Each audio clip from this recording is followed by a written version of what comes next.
The United States has been lobbying for this change for some time. Australia is a major exporter of beef to the United States. There's a significant trade in that direction. The US wants an increased trade in the other direction as well. But these trade restrictions have been in place for some time due to biosecurity concerns about mad cow disease in particular.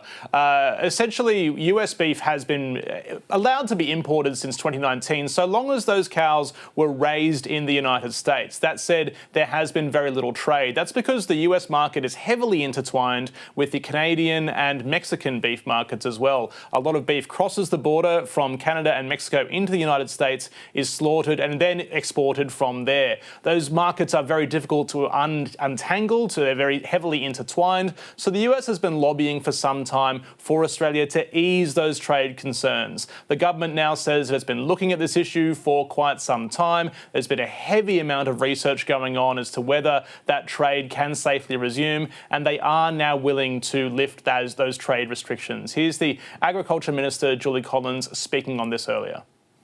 This has been the culmination of what has been a 10-year process. The US has been able to bring beef into Australia since 2019. In 2020, they asked for the expanded access. This process now is at conclusion and has taken around 5 years to conclude. The decision has been purely based on science and a rigorous assessment by my department. Our biosecurity risk assessment process is very robust, and I have faith in the officials in my department to do this appropriately. These are experts in the field. Australia's biosecurity system is world renowned for a reason, and this assessment has now been completed.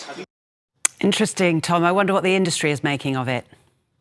Industry isn't too concerned at this point. They're pointing to the research that's been done by the Ag Department and saying that there needs to be confidence in those officials and the work that they do and the science they're relying upon for this decision. So there hasn't been an enormous amount of pushback as yet. It's worth considering the broader trade context, though. When Donald Trump announced his Liberation Day tariffs a few months ago in the Rose Garden of the White House, as he ran through the new tariffs that would be placed on individual countries, when he came to Australia, he mentioned beef. This has been a primary concern of the US for some time. So there is hope among trade officials in Australia and the government more broadly that perhaps this might reopen the door for negotiations with the US on that baseline 10% so-called reciprocal tariff that the United States has placed on all exports from Australia, but also perhaps on steel and aluminium tariffs, which are much higher, up around 50% as well.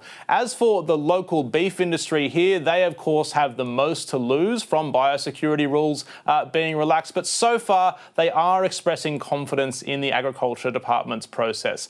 Here is Will Evans from Cattle Australia speaking on this on radio earlier this morning. The department's undertaken a technical scientific assessment, and we have to put faith in them. They've made this assessment themselves. They've said, look, we've looked at this, we've looked at the best science. This is a decision that we feel comfortable with. And again, when you have a $75 billion industry relying on them not making this mistake, I'm sure they've been very cautious in their decision making. Lorna, we've also heard from the coalition this morning, particularly the Nationals leader, David Littleproud. They're not outright criticising this decision, but they are questioning the timing, saying that it does seem to be at least somewhat convenient that a process the government says has been running for some years has managed to resolve itself just as Australia is looking to perhaps reopen trade talks with the United States.